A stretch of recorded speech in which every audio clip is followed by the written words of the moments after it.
반갑습니다. 사회통계 박경은입니다.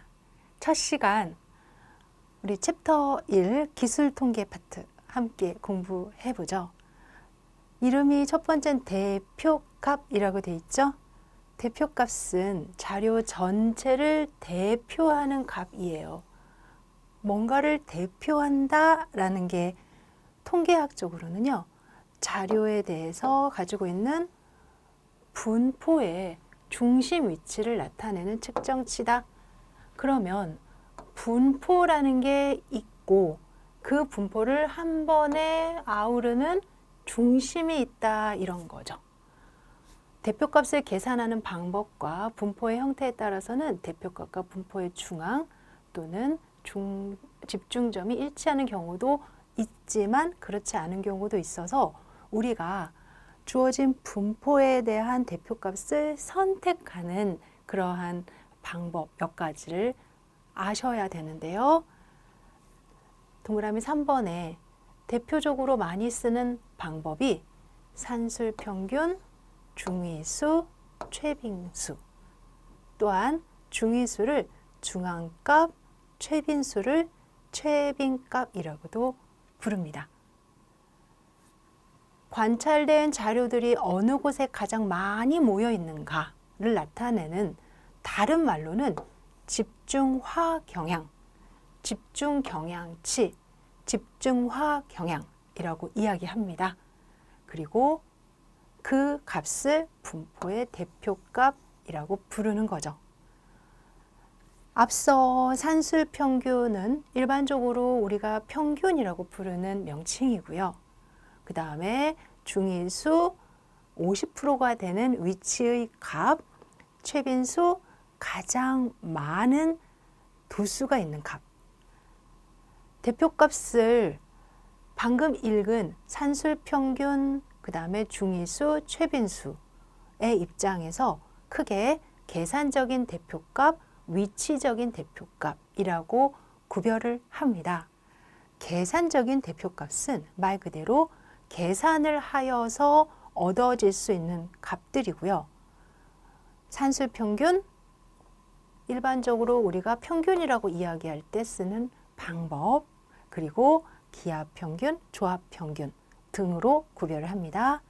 또한 위치, 최소값에서 최대값의 위치를 정해놓고 그 안에서 중위수 50%가 되는 또한 4분위수 25%, 50%, 75%, 또한 100분위수는 100%라는 아이디어를 다시 한번 가지고 정리한 거예요.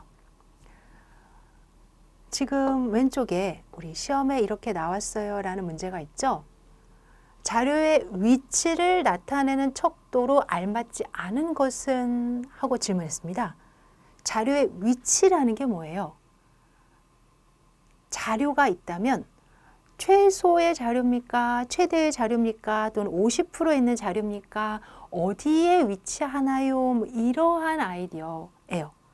우선 중앙값 100분위수, 표준편차 4분위수 가만히 읽어보니까 표준편차는 뭔가 편차인데? 편차? 내가 가진 값들과 대표값의 차를 편차라고 하죠. 이런 편차를 표준화시킨 것. 네, 산포도의 일부가 되죠. 앞서 읽었던 대표값의 구분과 관계에서도 중앙값, 100분위수, 4분위수는 자료의 위치를 나타내는 척도로도 확인이 됐지만 표준 편차는 산포도이기 때문에 답은 3번 이렇게 얻어지게 되는 거예요. 그렇다면 계산적인 대표값부터 한번 보도록 하겠습니다. 계산적인 대표값을 다른 말로 추상적인 대표값이라고 이야기하는데요.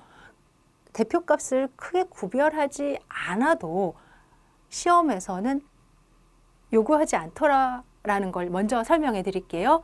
따라서 나는 지금 산술평균 또는 기하평균, 조합평균에 대해서 배우는 시간이야 라고 보시면 돼요. 계산적인 대표값이라는 명칭을 지금 확인했으니 읽어볼까요? 평균은 표본을 가지고 산출하는 것이 아니라 변수 전체를 사용하여 계산하는 값, 그래서 계산을 해서 얻는 값이에요. 변수 중에서 한 값이라도 변하게 되면 대표값에 영향을 주기도 하는데요. 지금 가장 대표적으로 우리가 많이 하는 그 대표값이 산술평균입니다. 산술평균을 X바라는 기호로 사용이 되고 있음을 확인하실 수가 있어요. 산술평균, n개의 수가 있을 때 이들의 합을 개수로 나눈 것, 너무나 잘하는 거죠.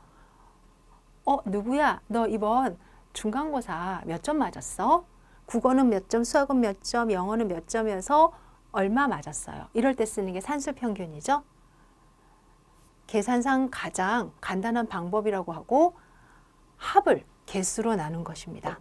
그래서 먼저 합을 좀 구해주시고 현재 몇 개인지 따라서 n개의 수다. 그러면 x1부터 xn까지를 다 더한 다음에 n으로 나눠주시고 얘를 산술평균 또는 평균이다 라고 이야기를 하고 있어요. 만약에 80점이 2개, 90점이 3개 그러면은 80 더하기 80을 할 수도 있지만 80 곱하기 2, 90, 90을 더할 수도 있지만 90 곱하기 3을 할 수도 있잖아요. 이와 같이 x1이 f1개, x2가 f2개 이렇게 그 값만큼 몇 배가 있을 때 우리는 가중산술평균이라고 부르고요. 여러분들 시그마란 기호를 보시면 어떤 기호임을 기억하시죠? 하나씩 더한다 라는 걸 한 번에 쭉 합했다. 그래서 시그마를 살짝 풀어 놓으면 이렇게 S가 보이죠? 서메이션이라는 단어를 시그마 표시한 거잖아요. 각각을 다 곱해서 더한 것을 가중산술평균이라고 한다라는 겁니다. 오른쪽에 잠시 문제를 좀 볼게요. 자료의 분포에 대한 대표값으로 평균 대신 중앙값을 사용하는 이유로 가장 적합한 것은 좀 전에 저와 함께 평균이라는 친구, 즉 산술평균을 보셨는데요. 이 산술평균은 각각을 다 더해서 n으로 나누는 거라면서요. 그래서 그냥 우리가 친구야 너 중간고사 평균 몇 점이야? 기말고사 평균 몇 점이야? 할 때 쓰는 거라면서요. 어려운 게 아니죠. 그런데 이 산술평균, 평균은 좀 문제가 하나 있어요. 무슨 말이다? 잠시 핵심 체크부터 같이 보는 게 도움이 될 것 같아요.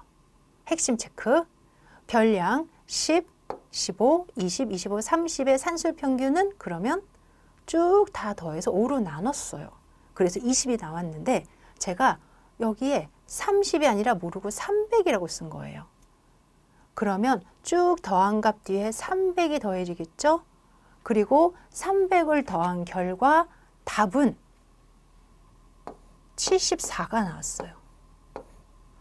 5, 10, 15, 20, 25, 300.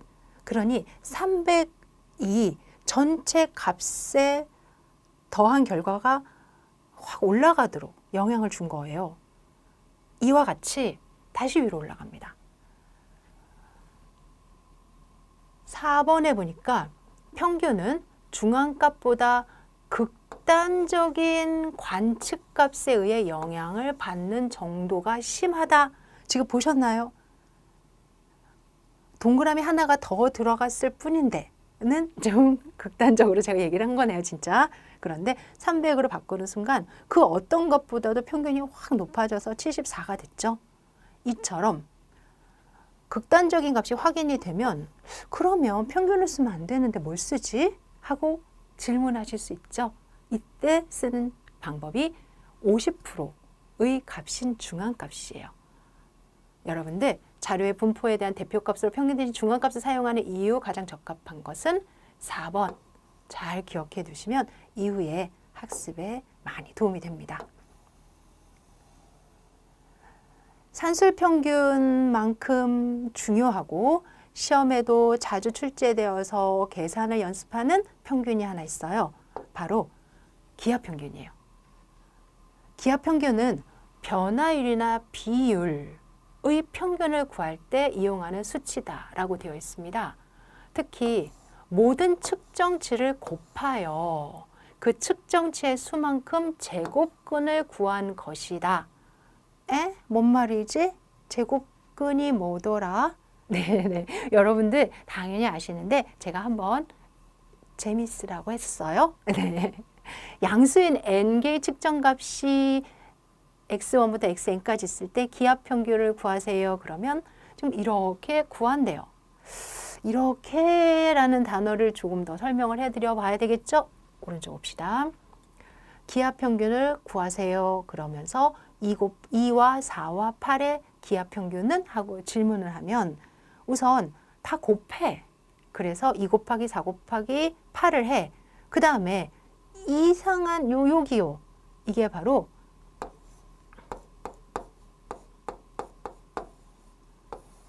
루트라는 위에 3이 붙은 거예요. 얘를 세제곱근이라고 합니다. 그래서 요 근호 앞에 2가 있을 때는 제곱근, 3이 있을 때는 세제곱근. 안에 있는 수가 3번 곱해지는 꼴이면 지금 4도 2 곱하기 2죠. 8은 2 곱하기 2 곱하기 2죠. 따라서 2가 하나, 둘, 셋, 하나, 둘, 셋. 그러면 4의 세제곱 이렇게 쓰면 되죠. 따라서 4의 세제곱 위에 다시 세제곱 근이 있으니까 답은 4. 2와 4와 8의 기하 평균은 4다라고 이야기를 하는데 궁금해요. 이 기하 평균은 도대체 왜 이름은 기하 평균이고 또 1번에 변화율이나 비율의 평균을 구할 때 사용한다는데 그게 궁금해요 라는 질문을 좀 하시게 될 거예요. 여러분들 기하 평균은 이름부터가 기하라고 되어 있습니다. 그랬을 때 이 기하라는 명칭은 말 그대로 진짜 기하예요. 점, 선, 면 이런 도형들에 대한 평균을 구하고자 만들어진 거예요. 예를 들어서요. 제가 여러분 여기 사각형이 있는데요. 한 변의 길이가 2이고 높이가 8이에요. 그랬을 때 이 면적을 동일하게 갖는 정사각형의 한 변의 길이 좀 구해주세요 하고 질문을 드릴 거예요.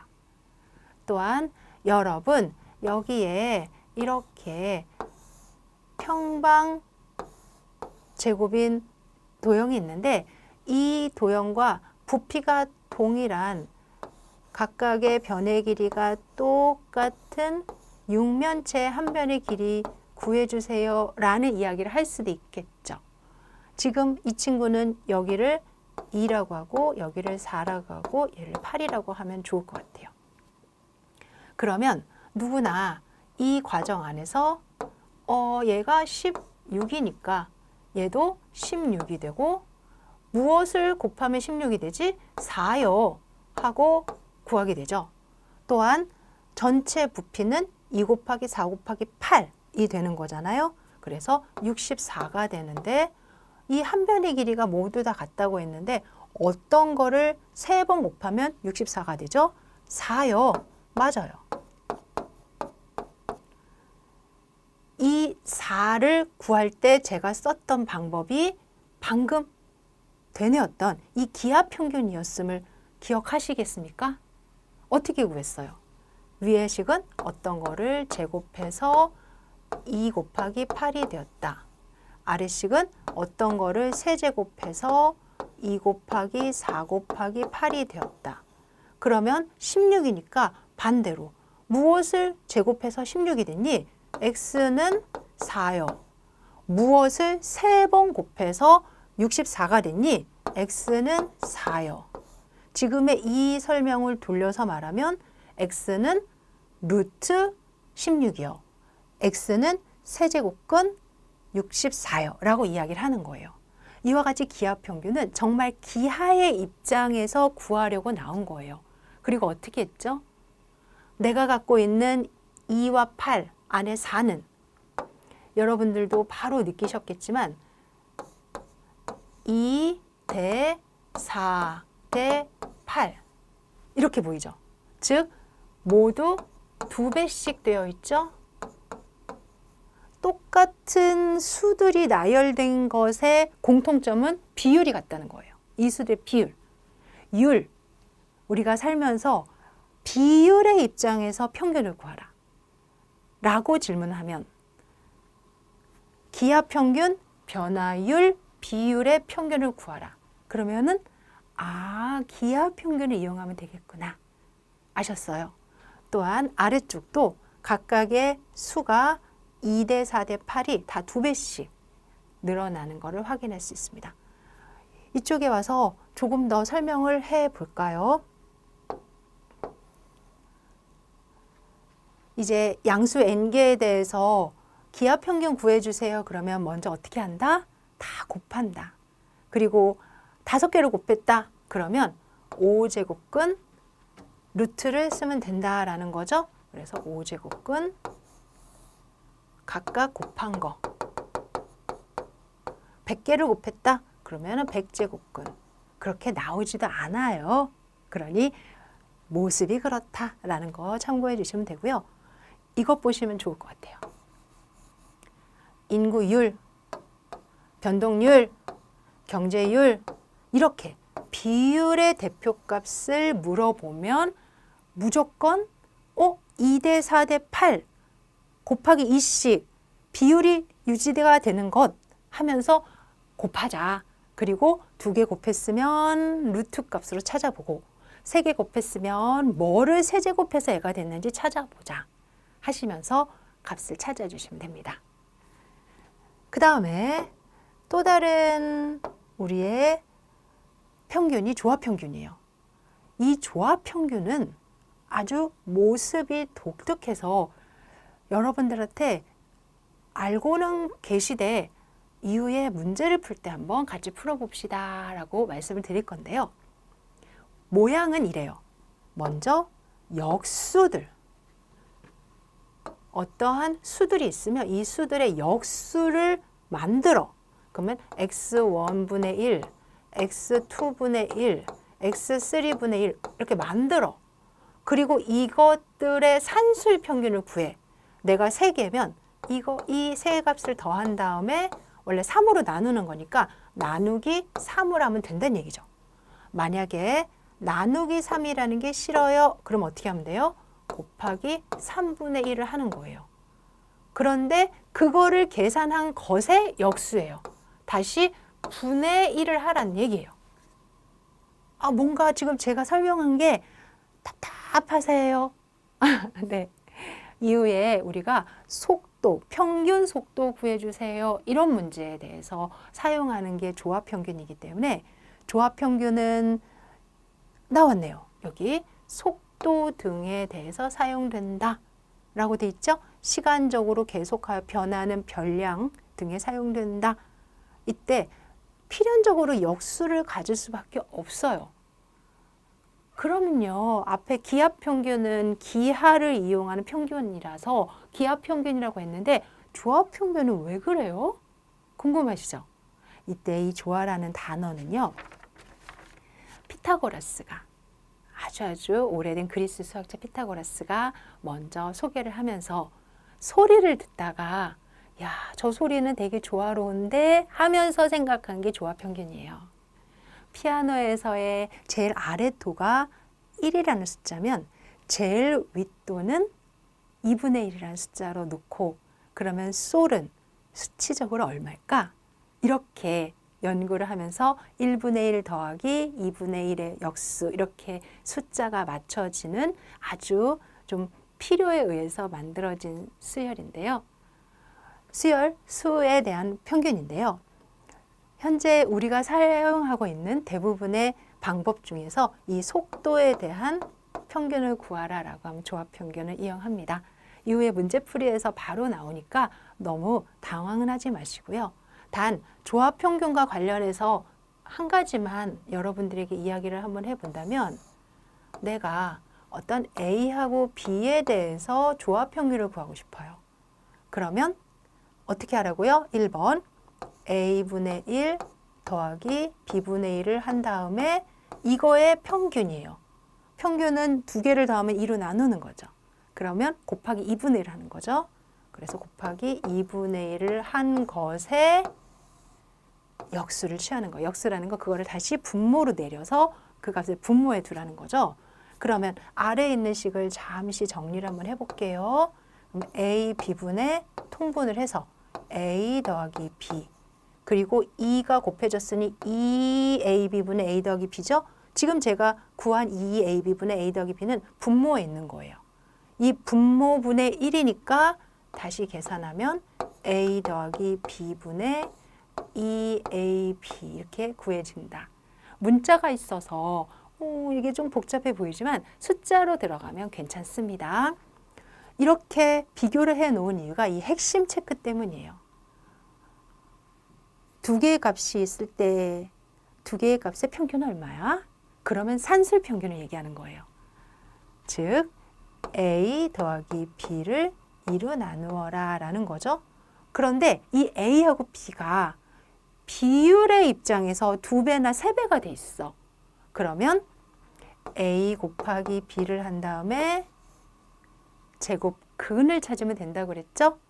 이 두 개를 비교해 봤더니 항상 산술 평균이 값이 더 크더라라는 겁니다. 이게 산술 기하 평균에서 나타나는 서로의 부등식이죠. 그리고 지금 구했던 조합 평균, 이 조합 평균이 이 사이에 들어가더라라는 거예요. 그래서 A 더하기 B분의 2AB가 항상 이렇게 자리를 하더라라는 겁니다. 측정값이 서로 다를 때 X바 산술, 기하, 그 다음에 조합 평균, 네, 조합, 기하 평균 해서 논의가 되는데요. 지금 이 세 가지의 서로의 관계를 여러분들이 잘 기억해 주시면 도움이 될 것 같아요. 그렇다면 또 다른 평균 한번 보도록 하겠습니다. 위치적인 대표값이죠. 우리가 어떠한 자료에 대표값을 물어볼 때 어느 위치에 있느냐라는 거를 이해하면서 물어볼 때가 있어요. 가장 많이 사용하는 게 중앙값, 중위수, 중앙치라고 이야기합니다. 통계 집단의 측정값을 우선 크기순으로 배열해 주세요. 그 다음에 그 중에서 가장 작은 값, 가장 큰 값을 기준으로 중앙에 위치했다라는 걸 수치적으로 말하면 50%라고 이야기를 합니다. 이랬을 때 그 50%를 찾는 방법은 예를 들어서 내가 가지고 있는 그 측정값이 홀수계이면 하나를 더해서 2로 나눈 그 번째의 수가 중앙값이고 짝수계이면 그 개수를 2로 나눈 그 번째와 그 다음 번째 수의 평균값이 중앙값이에요. 동그라미 2번의 설명이 굉장히 중요한데 듣기만 해서는 무슨 말인지 모르겠어요. 그래요. 그러면 문제를 풀어보면 도움이 되겠죠? 우리 체크 포인트. 심화 체크 봅시다. 별량이 3, 12, 15, 11, 10, 17의 중위수는 중앙값은 중앙치는 이렇게 물어보면 1번 순서대로 배열하자. 3, 10, 11, 12, 15, 17 그리고 중위수, 중앙값을 물어봤으니 제일 쉬운 건 어떻게 하면 된다? 가운데 있는 친구를 찾아야 되니까 사이드를 치워주면 돼요. 그래서 하나, 둘, 셋, 없다. 가 아니라는 거예요. 그러면 이 값들이 바로 11과 12의 평균값을 구하면 된다는 거예요. 이 말을 밑에서 보니까 11과 11을 더해서 2로 나누어 11.5가 중위수입니다. 라고 되어 있네요. 만약에 지금의 이 배열 안에서 제가 숫자를 하나를 더 추가해. 1. 이렇게 되면 어떻게 될까요? 이거는 진짜 1, 17, 3, 15, 10, 11에서 11이 진짜 딱 하나만 남는 중위수가 되죠. 차이점이 뭔가 하고 봤더니 첫 번째 6개일 때는 6개의 별량일 때 또는 관찰값일 때는 6 더하기 1을 하면은 2가 되고 2를 나누면 3.5가 되는데 이 3.5는 숫자가 아니라 세 번째 점 5번째 수입니다 라는 뜻이에요. 그러면 세 번째 점 5가 뭐예요? 네 번째 사이란 뜻이죠. 그러니 세 번째 값과 네 번째 값 사이. 그럼 어떻게 구해야 되겠어요? 세 번째 값에다가 네 번째 값을 더해서 반으로 나누어야 3.5번째 수가 되겠죠? 그 말을 여기 2분의 n번째 값과 2분의 n 더하기 1번째 값, 세 번째 값과 네 번째 값의 평균 값이 돼요 라고 얘기한 거예요. 그런데 하나를 더 추가했더니 7개가 됐죠. 그리고 나서 7 더하기 1을 해서 2로 나누면 4. 그러면 네 번째 값이란 뜻이죠. 즉 1, 3, 10, 11. 11이 네 번째 값으로 중앙값이 되더라 이런 말이에요.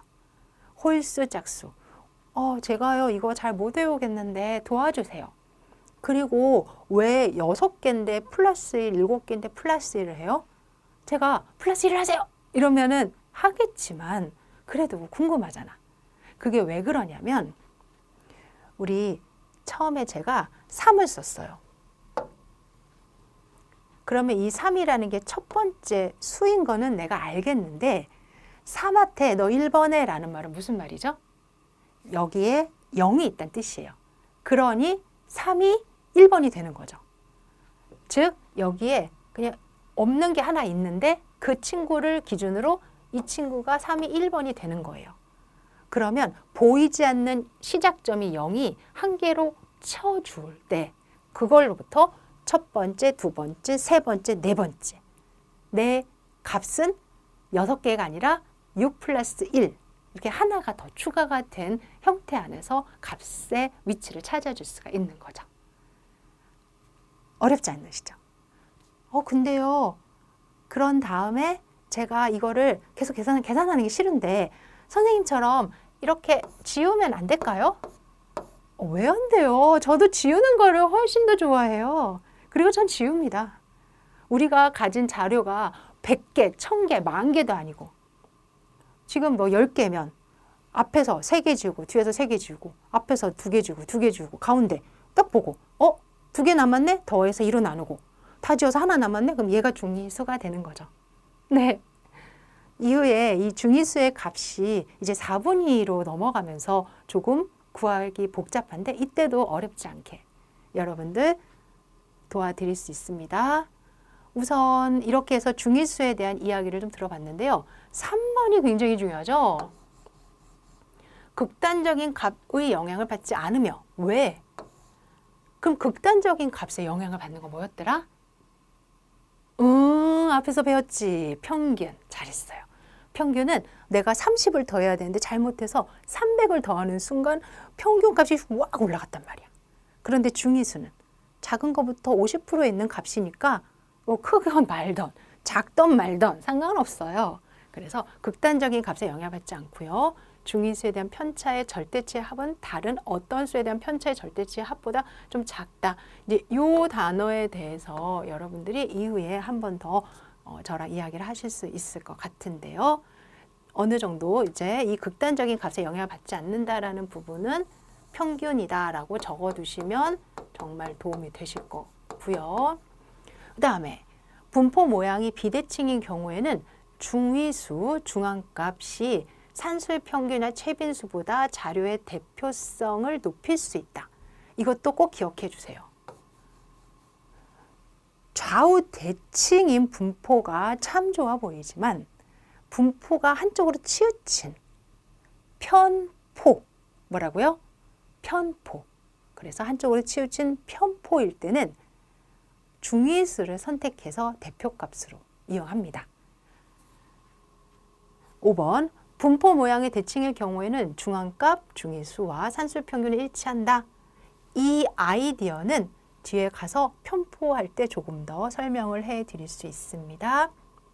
항상 정렬된 순서 통계량, 그러니까 최소값에서 최대값까지 쭉 정렬을 했을 때 배열상 50%에 위치한 값이다 라는 것. 그리고 이후에 말씀을 드릴게요.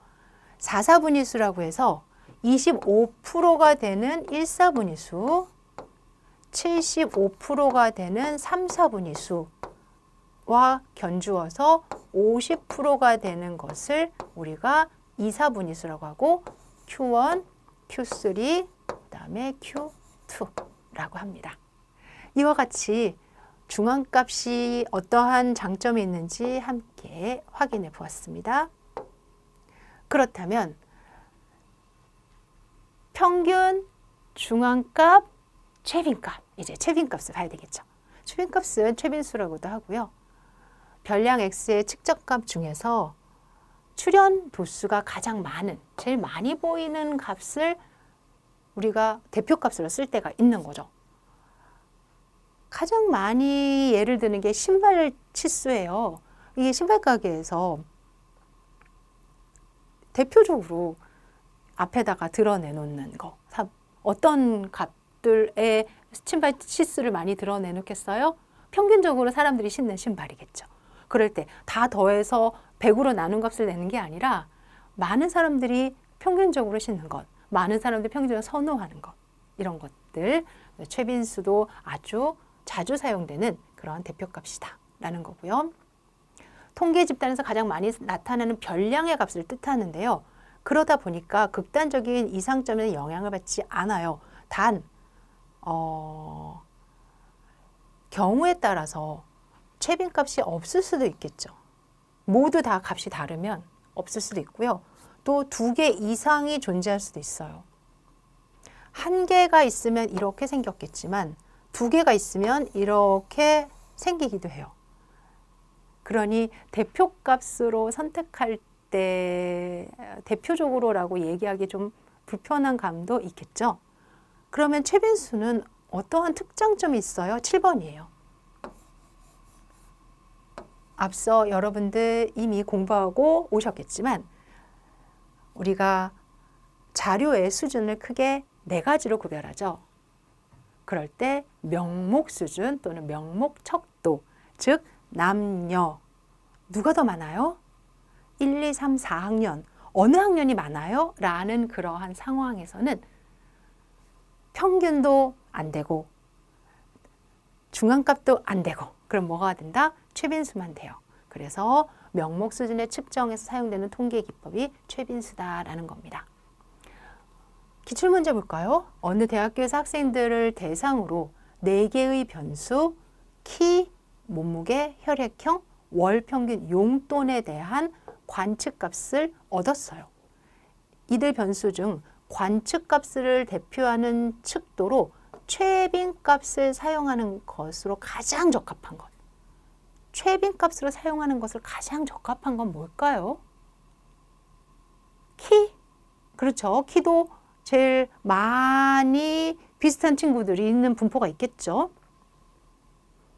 몸무게? 몸무게도 있겠죠. 혈액형? 우리 A형이 많아요. 이렇게 혈액형? 그러면 월평균? 저희들 비교해 봤더니 20만 원이 많아요. 이렇게? 그럼 다 되네. 이거 뭐야? 그래서 가장이란 단어를 썼는데 키나 몸무게나 월평균 용돈은 여러분들이 지금 저처럼 제일 많은 키 이렇게 안 하죠. 다 더해서 평균을 내죠.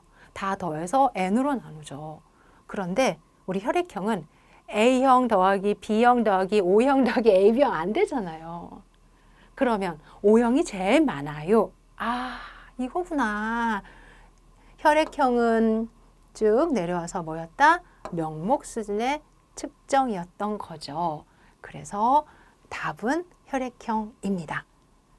이제 최빈값 어떻게 사용하는지 이해가 되셨죠? 앞서 50%에 대한 대표값이 중앙값이라고 그랬어요.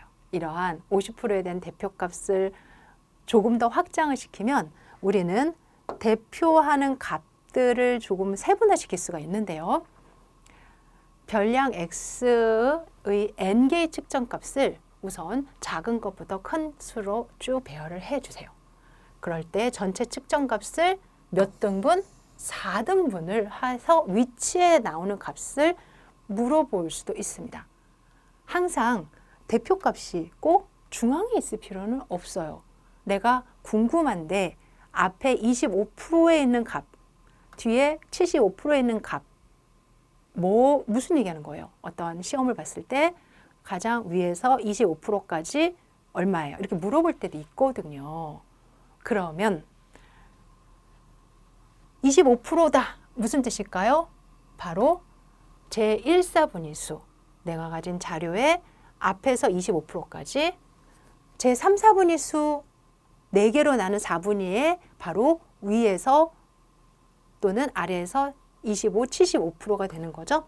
따라서 첫 번째 4등분점은 25%가 된다라고 이야기를 할 수 있고요. 세 번째 4등분선은 75점이다. 이렇게 이야기할 수가 있습니다. 어디 이 값들을 그냥 눈으로는 그래 알겠어 이렇게 되는데요. 물어봐요.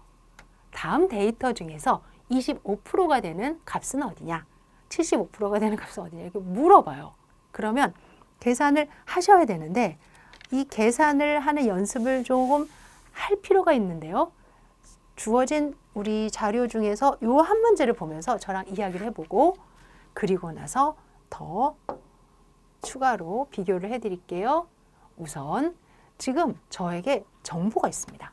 25, 45, 31, 54, 15, 16, 19, 37, 54 이렇게 10단위, 1단위를 같이 갖고 있는 것을 좀 보기 편하게 정리하는 방법이 줄기와 잎그림이에요.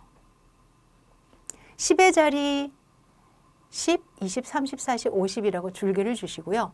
그 다음에 15가 여기 있죠. 그러면 그 15를 15 이렇게 쓰면 되죠. 16, 16, 19, 19 이렇게 써놓고 보니까 순서를 고려한 거예요. 그 다음에 25 하나, 31, 37, 45, 54, 54 이렇게 줄기는 열을 맞추어 작은 값부터 차례대로 쭉 작성해 주시고요. 줄기의 오른쪽에 잎의 숫자를 오름차순으로 작성하실 수가 있어요. 그리고 나니까 중앙값 구하실 수 있을까요? 구해봅시다. 딱딱딱딱 지우면 된다고 했으니까 지워볼게요. 먼저 하나, 둘, 셋, 하나, 둘, 셋. 와우, 빨리빨리 지울 수 있죠? 그 다음에 하나, 하나. 여기 있네. 중앙값은 얼마가 돼요? 31. 그래서 31이 중앙값이 됐어요. 그리고 중앙값을 우리는 Q2라고도 부릅니다. 50%가 있는 자리에 쓰란 뜻이죠. 만약에 여기에서 Q1을 구해주세요 라고 이야기했어요. 그럼 25%가 되는 수가 되는 거잖아요. 그러면 이제 이 30일을 기준으로 하나, 둘, 셋, 넷, 또 30일 기준으로 7, 5, 4, 4 이렇게 4개씩 있어요. 그러면 이때 이 31을 기준으로 해서 4개, 15, 16, 19, 25를 다시 반으로 잘라주시면 돼요. 그러면 5, 6과 9의 평균을 구해주면 Q1.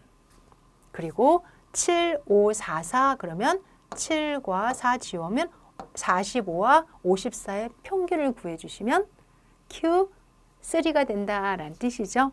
이와 같은 몇 가지 연습을 조금 더 해보시면 지금 4분위수 또는 중앙값 또는 줄기와 잎그림을 사용하는 것도 아주 유용하게 사용하실 수가 있고 시험에서도 좋은 결과를 얻으실 수가 있습니다. 이때 아주 독특한 그림 하나를 여러분들에게 소개해 드릴 수가 있어요.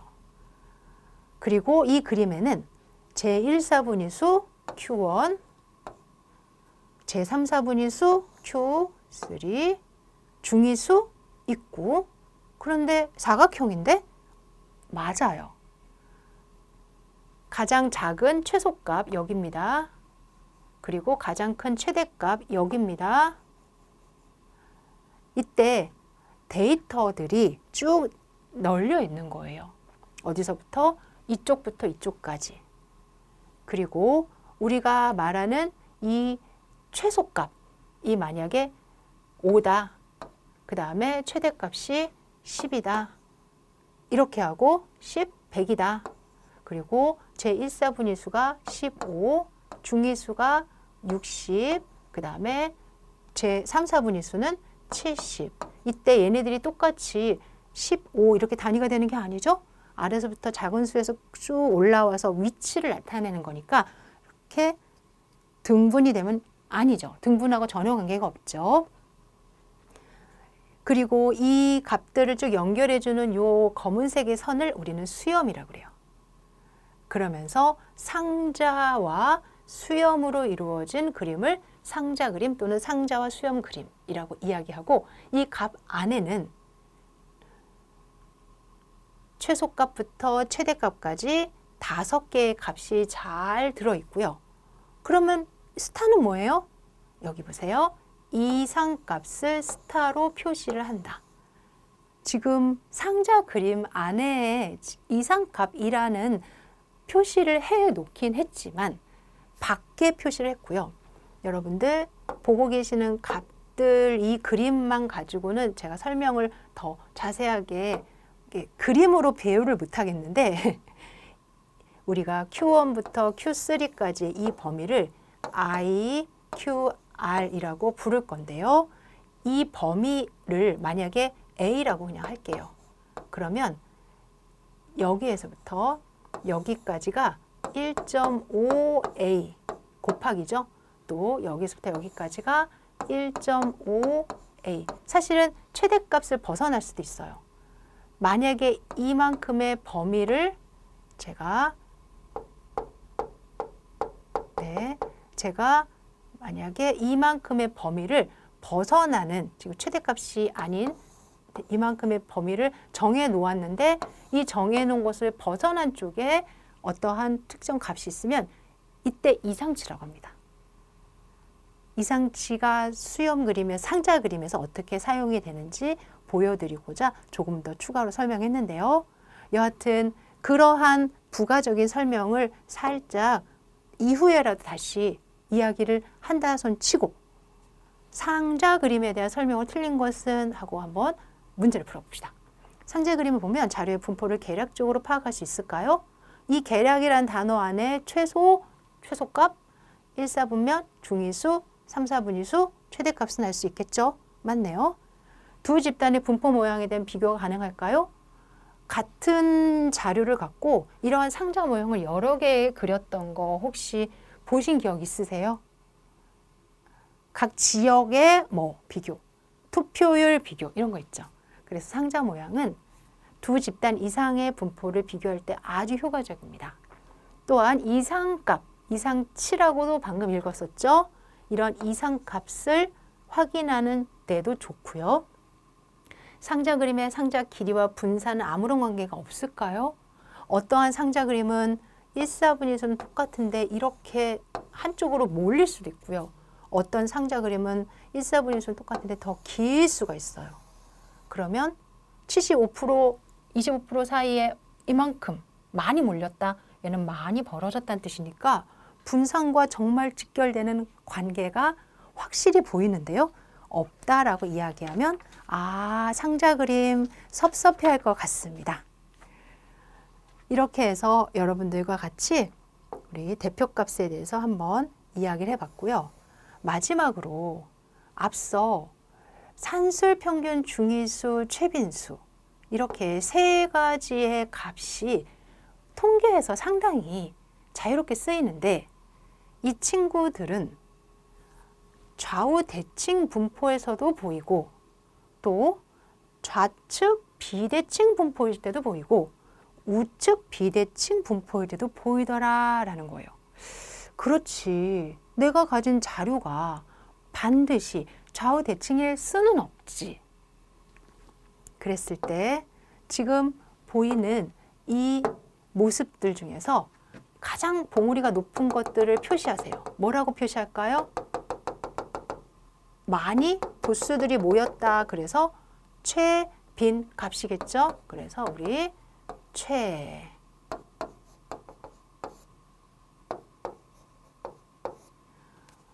특히 지금 최빈값, 최빈수가 가장 봉우리에 높이 올라와 있는데 그 말은 내가 가진 값들이 많이 이렇게 같이 분포가 되어 있어서 이 중에 중위수도 있고 평균도 있을 텐데 최빈값을 보는 것과 다르게 중위수하고 평균은 우리가 구해 줘야 되잖아요.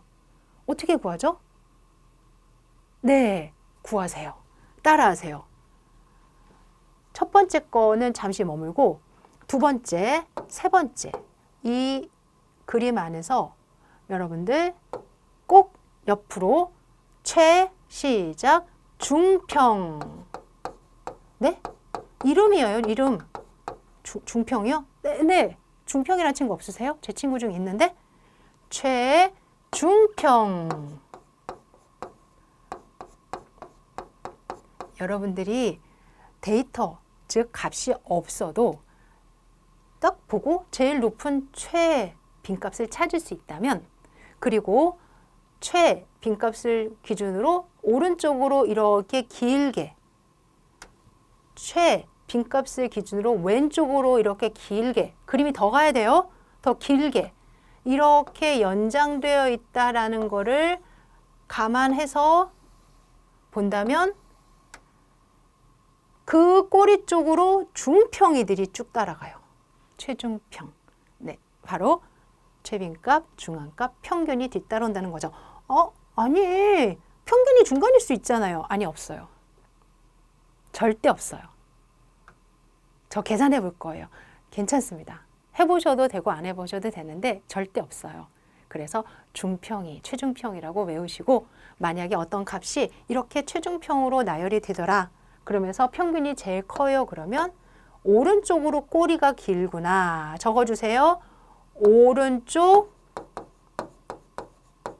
꼬리 곡선. 꼬리곰탕 아닙니다. 꼬리 곡선. 왼쪽 꼬리 곡선. 아이, 이거 조금 단어가 좀 그런데 그래요? 알았어요. 위쪽에 오른쪽 꼬리 곡선을 다른 말로 정적 편포, 왼쪽 꼬리 곡선을 다른 말로 부적 편포라고 이야기해요. 우선 최중평 중에 평균이 오른쪽으로 커요. 그리고 오른쪽으로 이렇게 값이 많아요. 그럼 이후에 배울 외도가 있는데요. 그 외도가 양수가 돼요. 그러면서 정적 편포다라는 바지티브 이렇게 얘기를 하고요. 그다음에 아래쪽은 이쪽으로 마이너스 쪽, 그러니까 평균을 기준 작은 쪽이 많잖아요. 그러면 왼쪽이 되고 외도가 0보다 작아요. 그래서 부적 편포라고 이야기를 합니다. 그렇다면은 우리 여기 이 친구는요. 최중평이가 같은 친구죠. 그래서 최, 중, 평이 모두 같은 그러한 좌우 대칭형 분포라고 이야기를 합니다. 대표적으로는 정규 분포가 그러하죠. 이렇게 해서 첫 번째 강의 여러분들과 함께 대표값 공부하였습니다. 수고하셨습니다.